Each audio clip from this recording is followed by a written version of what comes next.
Intro David Cassidy, a name that once set millions of hearts racing around the world. Born into a family of entertainers, he quickly rose to global fame through the Partridge Family, becoming one of the highest-paid live performers of the 1970s.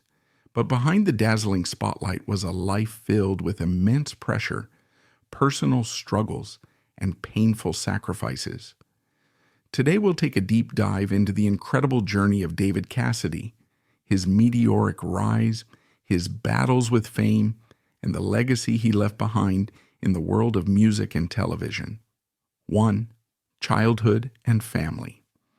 David Bruce Cassidy was born on April 12, 1950, at Flower Fifth Avenue Hospital in New York City. He was the only child of actor-singer Jack Cassidy and actress Evelyn Ward, both of whom had established careers in the entertainment industry. His father was of Irish and German descent, while his mother's ancestry traced back to early colonial Americans, with additional Irish and Swiss roots. On his mother's side, his ancestors were among the founders of Newark, New Jersey. Despite being born into a show business family, David's early years were far from glamorous. With both of his parents frequently on the road for acting and singing engagements, he spent most of his childhood living with his maternal grandparents in a middle-class neighborhood in West Orange, New Jersey. This separation from his parents created a sense of instability in his young life, though he found comfort in the close relationship he developed with his grandparents. In 1956, when David was just 6 years old, his father married singer and actress Shirley Jones, following his divorce from Evelyn Ward. However, David was unaware of his parents' separation for a long time. In 1958, at the age of 8, he learned from neighborhood children that his parents had been divorced for more than 2 years, something they had never told him directly. This revelation was deeply unsettling for young David, making him feel betrayed and abandoned. He later reflected on how difficult it was to process such a life-changing truth from an outside source rather than from his own parents. With his father now building a new family with Shirley Jones, David gained 3 half-brothers: Sean, born in 1958, Patrick, born in 1962, and Ryan, born in 1966. Although he was technically part of this blended family, he often felt like an outsider. Jack Cassidy was known for his strong personality, charm, and ambition, but he was also emotionally distant and had high expectations for his son. Shirley, on the other hand, was warm and loving, and David later acknowledged that she played a supportive role in his life. However, living separately from his father's new family during his early years reinforced his feelings of isolation. Despite these family challenges, David had a natural inclination toward music and performing, much like his parents. By his teenage years, he was determined to pursue a career in entertainment. In 1968, after completing summer school to obtain the necessary credits for his high school diploma, he moved into his father's rented home in Irvington, New York, where his half-brothers also lived. This move allowed him to be closer to his father and immerse himself in the entertainment industry while working part-time in the mailroom of a textile company. Jack Cassidy played a pivotal role in launching David's career. In 1969, after David signed a contract with Universal Studios, Jack introduced him to Ruth Aarons, a former table tennis champion turned talent manager. Aarons had represented Jack and Shirley Jones for years and later managed David's half-brother Sean Cassidy. She quickly became a close friend and mentor to David, helping shape his career trajectory. One of Aarons' most significant contributions was renegotiating David's contract for the Partridge Family. During the show's first season, he was being paid a minimal salary by Screen Gems. Aarons discovered that David had been underage when he initially signed the contract, which allowed her to secure far better financial terms and a rare 4-year agreement. This move ultimately set the stage for David's rise to superstardom.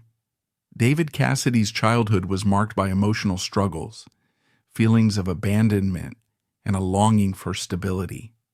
Despite these difficulties, he channeled his pain into his music and acting, using his experiences to shape the artist he would become.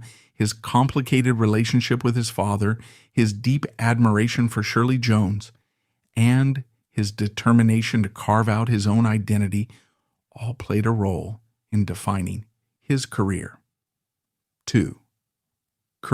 David Cassidy's career in entertainment began on Broadway when he made his professional debut in the 1969 musical The Fig Leaves Are Falling.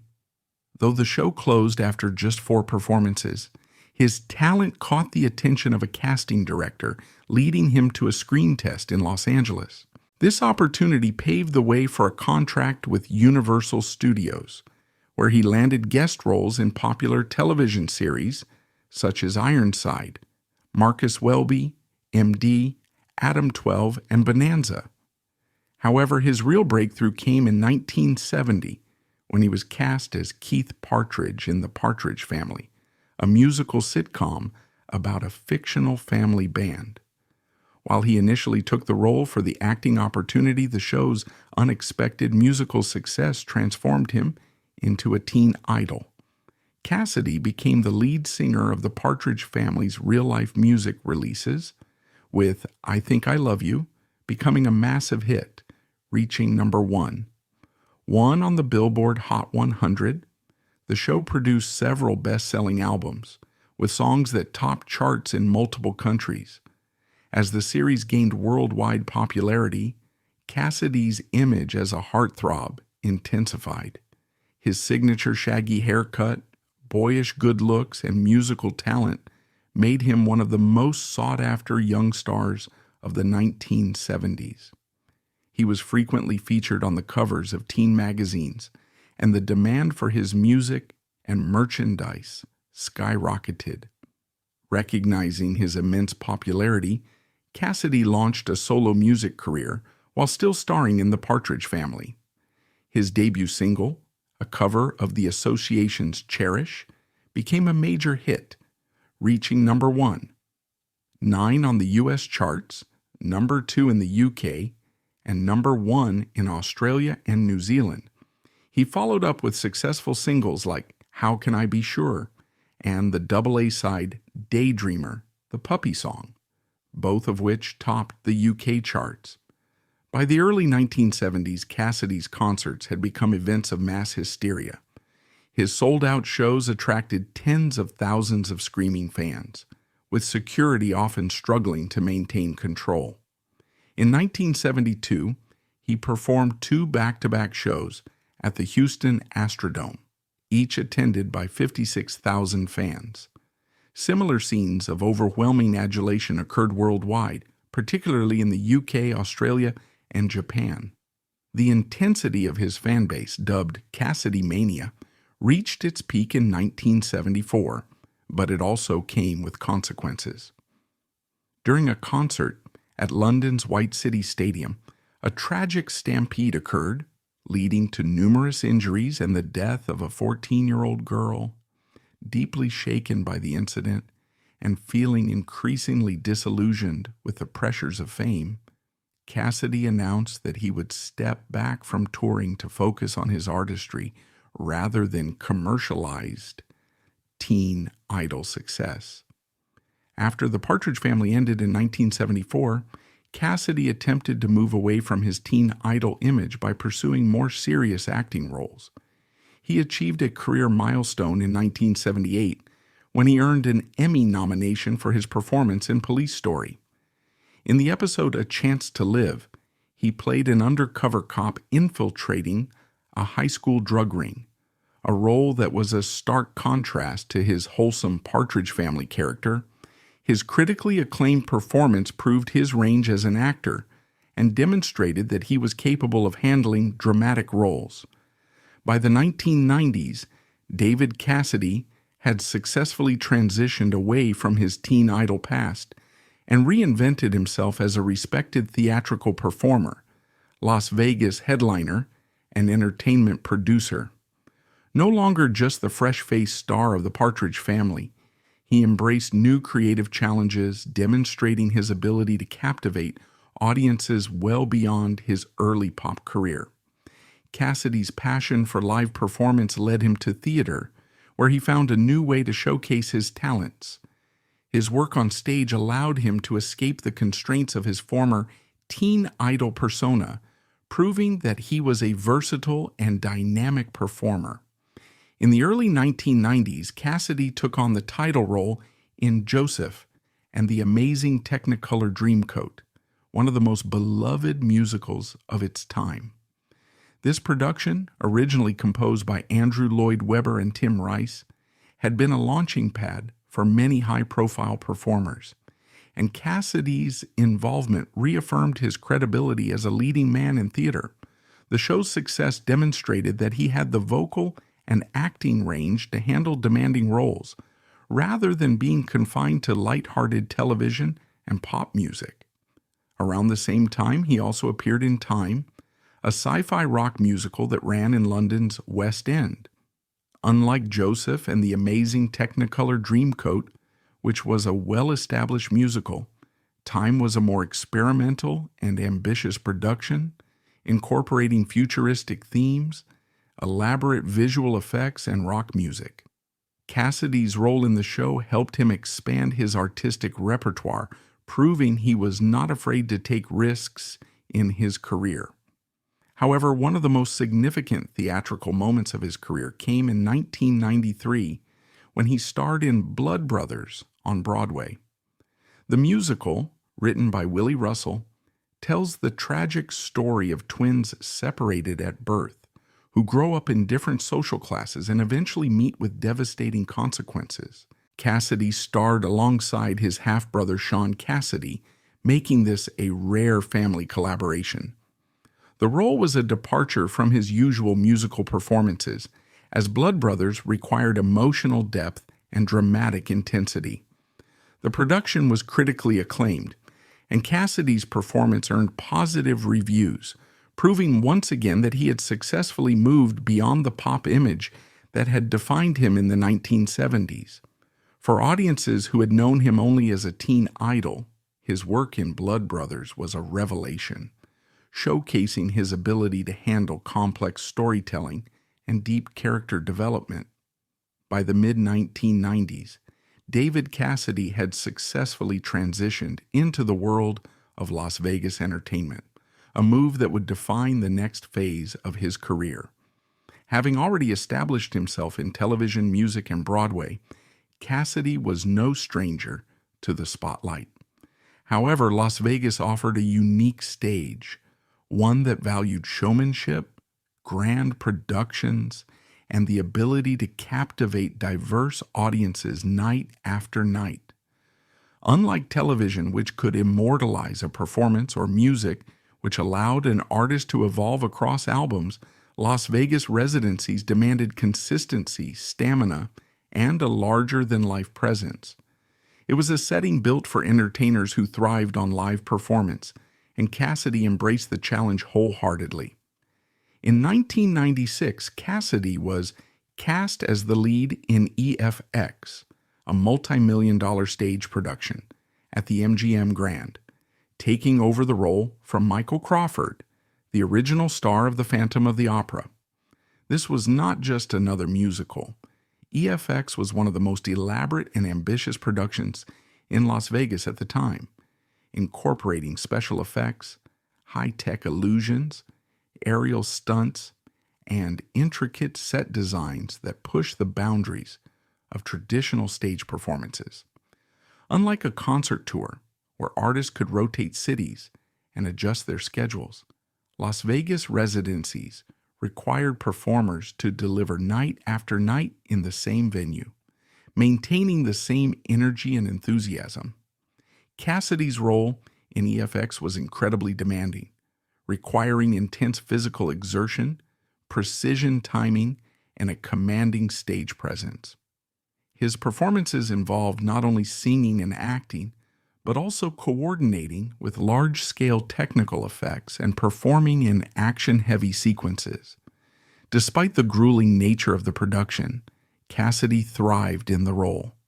His natural charisma, magnetic stage presence, and ability to emotionally connect with audiences made him the perfect fit for such a spectacle-driven show.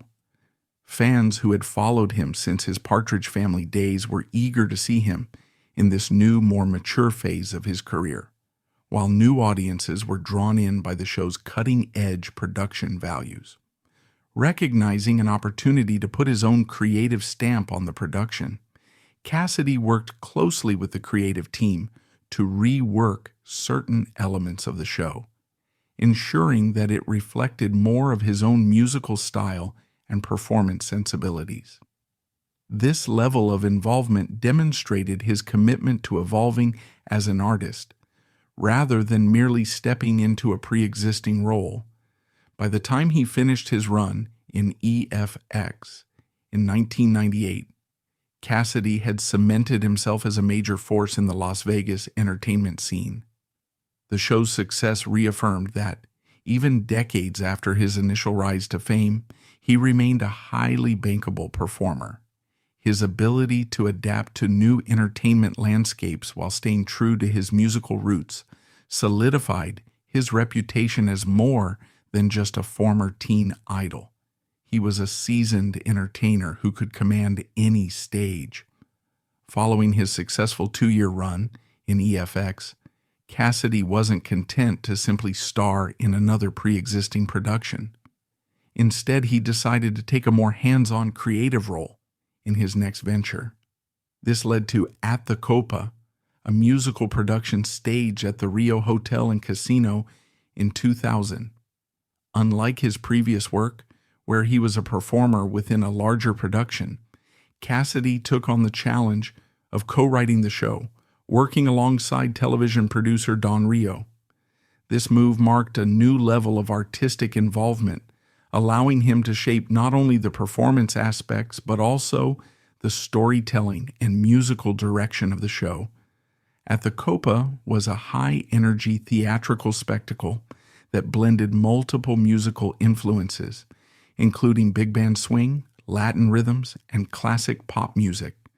It was designed to pay tribute to the golden era of entertainment, evoking the style of legendary performers like Frank Sinatra, Dean Martin, and Sammy Davis Jr., while still maintaining a modern theatrical feel. Cassidy played the lead role of Johnny Flamingo, a young, ambitious singer navigating the glamorous yet cutthroat world of a famous nightclub.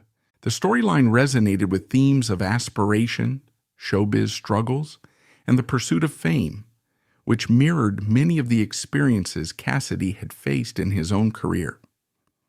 Sharing the stage with Cassidy was Sheena Easton, another music star who had gained fame in the 1970s and 1980s. Their combined star power attracted a diverse audience, from longtime fans nostalgic for their past hits to newcomers intrigued by the show's flashy production. Unlike EFX, which was a long-running fixture at the MGM Grand, At the Copa was a shorter-lived production. However, it was yet another testament to Cassidy's ability to reinvent himself and remain relevant in an ever-evolving entertainment industry. Rather than simply relying on his past fame, he actively shaped the show's creative direction, proving that he was just as invested in crafting new entertainment experiences as he was in performing them. During this period, Cassidy also took on behind-the-scenes roles, proving that his influence extended beyond performing. He co-produced the Las Vegas show, The Rat Pack is Back, which recreated the legendary performances of Frank Sinatra, Dean Martin, and Sammy Davis Jr. His involvement in the production highlighted his deep knowledge of entertainment history, as well as his ability to pay homage to musical icons while carving out his own niche. As David Cassidy entered the 2000s, his career continued to evolve. While he was no longer at the height of his teen idol or Las Vegas headliner fame, he remained active in television, film, and live performances. His work during this decade reflected a willingness to embrace his past while still seeking out new opportunities, whether in acting, reality television, or fan engagement. In 2005, he appeared in the film Pop Star, playing the manager of Aaron Carter's character J.D. McQueen. The movie, aimed at a younger audience, was a light-hearted comedy about a high school student balancing teenage life with sudden musical stardom. While Pop Star was not a major box office success, it was another example of Cassidy's willingness to embrace the pop culture landscape of the time, even as his own early stardom became the subject of nostalgia. One of his most notable television appearances of the decade came in 2009 when he co-starred in Ruby and the Rockets, a sitcom created by his half-brother Sean Cassidy for ABC Family, now Freeform. The show revolved around an aging former teen idol played by David Cassidy trying to reconnect with his family and career. It was a clever self-referential role, acknowledging his own past in the entertainment industry. Cassidy starred alongside his half-brother Patrick Cassidy, marking a rare collaboration between the two. The show, while short-lived, was well received for its nostalgic appeal and its humorous take on the ups and downs of a former pop star adjusting to life outside the limelight. Despite the show lasting only one season, it highlighted Cassidy's ability to embrace humor and self-awareness about his career, showing that he wasn't afraid to poke fun at his own fame while still delivering a heartfelt performance. In 2011, Cassidy took part in Donald Trump's Celebrity Apprentice, a reality competition show where celebrities competed for charity by completing business-related challenges. His participation in the show introduced him to a new generation of viewers and showed a different side of him outside of music and acting. However, his time on Celebrity Apprentice was short-lived. He was eliminated in the first episode after struggling with a fundraising challenge. Despite this early exit, his appearance on the show was another example of his willingness to remain in the public eye, even if it meant stepping outside of his comfort zone. Reality television had become a dominant force in entertainment by the 2000s, and Cassidy's participation reflected his adaptability and willingness to stay engaged with contemporary media trends. Even as Cassidy's career shifted away from mainstream television and high-profile productions, he remained deeply connected to his fans through live performances and intimate Q&A sessions. During the 2000s and 2010s, Cassidy regularly toured and performed at concerts that celebrated his legacy in music. Unlike the intense, frenzied performances of his Partridge Family, these later concerts often included question and answer segments where he interacted directly with longtime fans. One such performance took place in August 2016 in the Villages, Florida, where Cassidy not only performed but also brought fans on stage for personal interactions. He took time to answer their questions, share stories from his career, and reflect on his life in entertainment. By this time, Cassidy mania had long faded, but his most devoted fans still cherished the opportunity to engage with him in a more personal and relaxed setting. Unlike his earlier years, when fame often felt overwhelming, Cassidy seemed to embrace these smaller, more intimate moments, enjoying the chance to connect with people who had supported him for decades. 3. Scandals. Despite his remarkable career in music, television, and theater, David Cassidy's later years were overshadowed by personal struggles and public scandals. As he transitioned from a teen idol to an adult performer, the pressures of fame, combined with his long-standing battle with addiction, took a heavy toll. By the 2000s, Cassidy's struggles with alcoholism became increasingly public.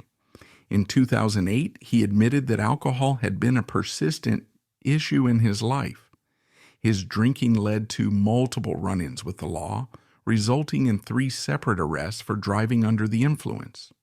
First in 2010, then again in 2013, and finally in 2014. Each incident raised concerns among fans and the media about his well-being. His third DUI charge came with serious legal consequences, leading to a court order requiring him to spend 90 days in a rehabilitation facility, followed by 60 months of probation. In addition to his personal battles, Cassidy faced mounting financial difficulties. His lavish lifestyle, coupled with declining career opportunities, placed him under immense financial strain. In 2015, he filed for bankruptcy, revealing debts totaling approximately $10 million. This included unpaid mortgages, legal fees, and credit card debt. Reports also surfaced of his Fort Lauderdale home being foreclosed, marking a stark contrast to the heights of his earlier success. Cassidy's struggles were not limited to legal and financial issues. His professional reputation also suffered. In 2017, while performing at a concert, he forgot lyrics to his own songs and appeared visibly disoriented on stage. Speculation that he had relapsed into drinking quickly spread, but he later revealed that he had been diagnosed with dementia. 4. Marriages. While David Cassidy was a beloved entertainer, his personal life, especially his relationships and family dynamics, was far more complex. Cassidy's first marriage was to actress Kay Lentz, whom he wed on April 3, 1977.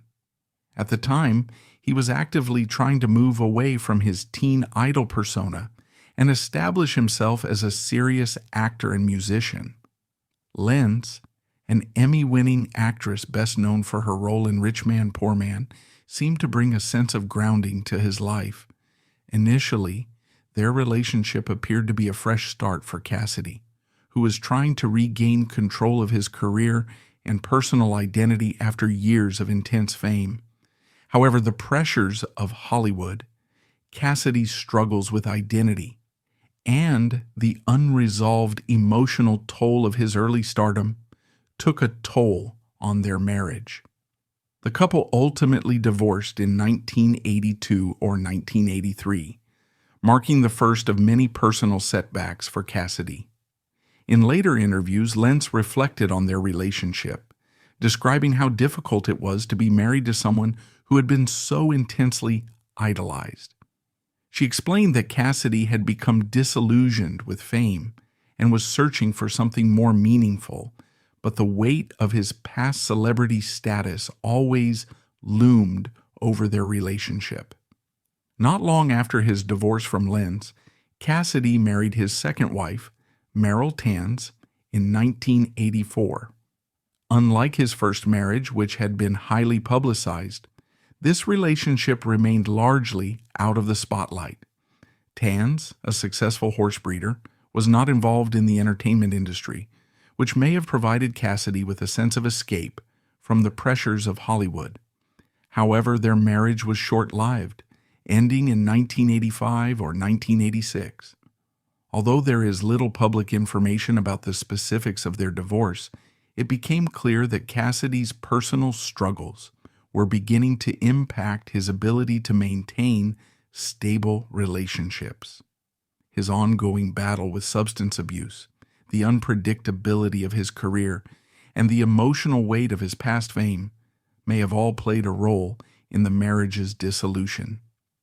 Cassidy's longest and most significant marriage was to Sue Schifrin, a songwriter and talent manager whom he married on March 30th, 1991.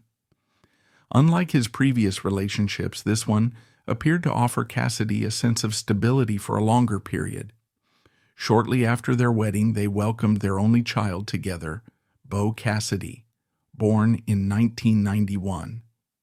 During the early years of their marriage, Cassidy frequently expressed pride in his son, and for a time it seemed as though he had finally found the family life he had always longed for.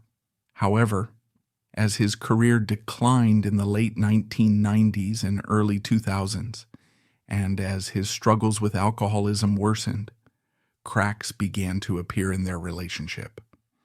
In February 2014, after more than 2 decades together, Schifrin filed for divorce, citing irreconcilable differences.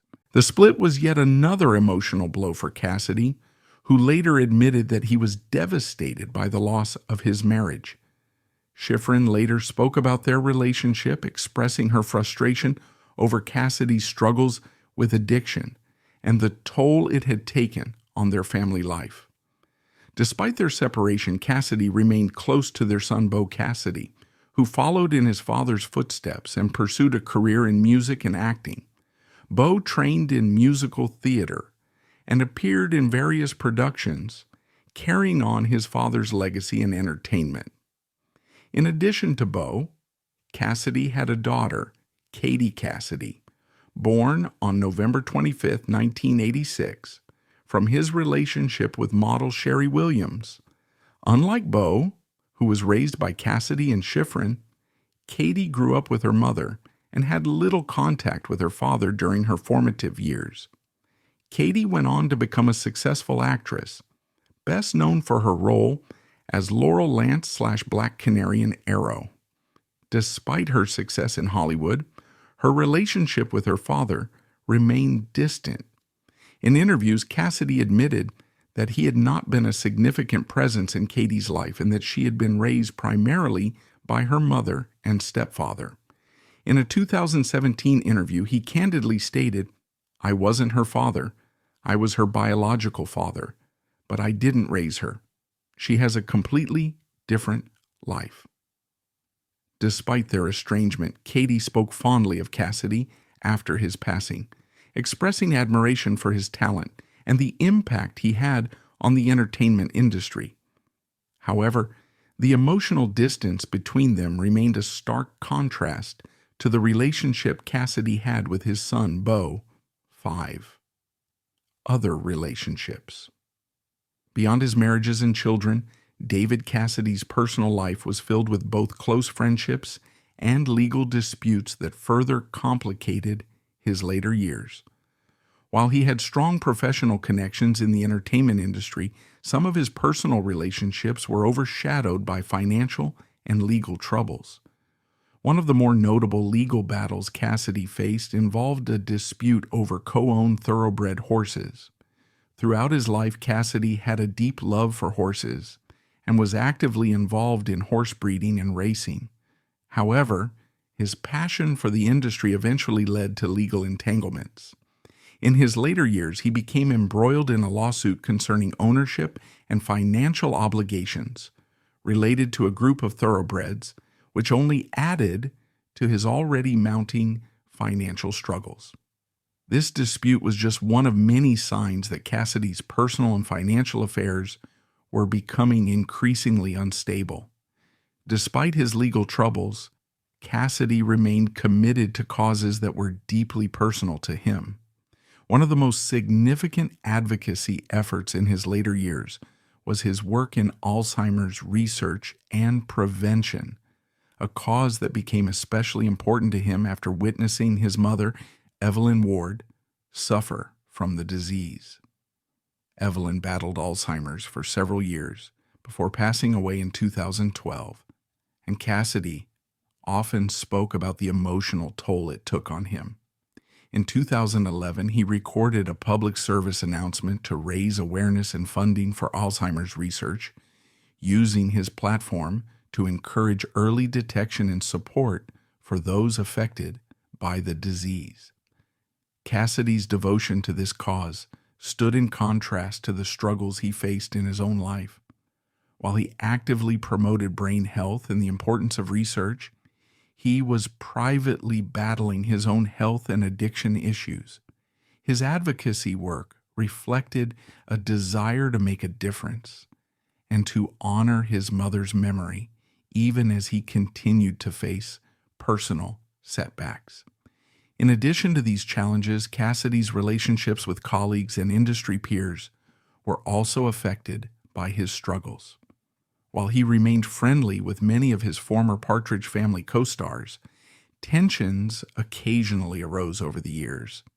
His stepmother, Shirley Jones, who played his on-screen mother, maintained a complicated but ultimately affectionate relationship with him. Though they were close during the show's run, Cassidy later admitted that his relationship with Jones and his half-brothers, Sean, Patrick, and Ryan Cassidy, had grown distant over time. The pressures of fame, combined with his personal struggles, had led to emotional rifts within his extended family. In his final years, Cassidy's declining health and legal issues increasingly isolated him from some of his former friends and colleagues. His financial woes, public arrests, and erratic behavior strained many of his long-standing relationships, making it difficult for him to find the support he needed. However, despite these difficulties, Cassidy's impact on the entertainment industry and his contributions to music, television, and advocacy remained undeniable. 7. Death. In February 2017, Cassidy made a heartbreaking revelation. He had been diagnosed with dementia, the same condition that had afflicted both his mother, Evelyn Ward, and his grandfather. His mother had battled Alzheimer's disease for years before passing away in 2012, and Cassidy had been an advocate for brain health and dementia research. However, he now faced the same devastating illness that he had worked to raise awareness about. The symptoms of dementia had already begun affecting his ability to perform. During a 2017 concert in California, he struggled to remember lyrics to songs he had sung for decades, slurred his words, and appeared disoriented. Fans and media initially speculated that he had relapsed into drinking, but Cassidy later clarified in an emotional interview that his memory loss was due to dementia, not alcohol. In light of his diagnosis and worsening condition, he announced his retirement from touring, marking the end of a musical career that had spanned nearly 5 decades. Just a few months later, on November 18, 2017, Cassidy was rushed to the hospital in Fort Lauderdale, Florida, suffering from liver and kidney failure, a direct consequence of years of alcohol abuse. His condition was critical, and he was placed in a medically induced coma. Though he briefly stabilized and regained consciousness, his organs continued to fail, and his condition worsened. On November 21, 2017, at the age of 67, David Cassidy passed away surrounded by his family. His stepmother, Shirley Jones, and his half-brothers Sean, Patrick, and Ryan Cassidy were among those mourning his loss. His son, Bo Cassidy, and daughter, Katie Cassidy, also paid tribute. Though their relationships with him had been markedly different, Bo had been close to his father, while Katie had remained largely estranged. Shortly after his passing, Katie Cassidy shared a poignant message on social media, revealing her father's final words, "So much wasted time." The statement resonated deeply, encapsulating the regrets and struggles that had defined Cassidy's later years. Despite his immense success and adoration from millions of fans, his life had been filled with personal battles, fractured relationships, and moments of deep loneliness. Though his final years were marred by hardship, David Cassidy's legacy endures. As a teen idol, he brought joy to an entire generation, and his music continues to be cherished by fans worldwide. His passing served as both a moment of reflection on the cost of early fame and a reminder of the enduring impact he left on popular culture.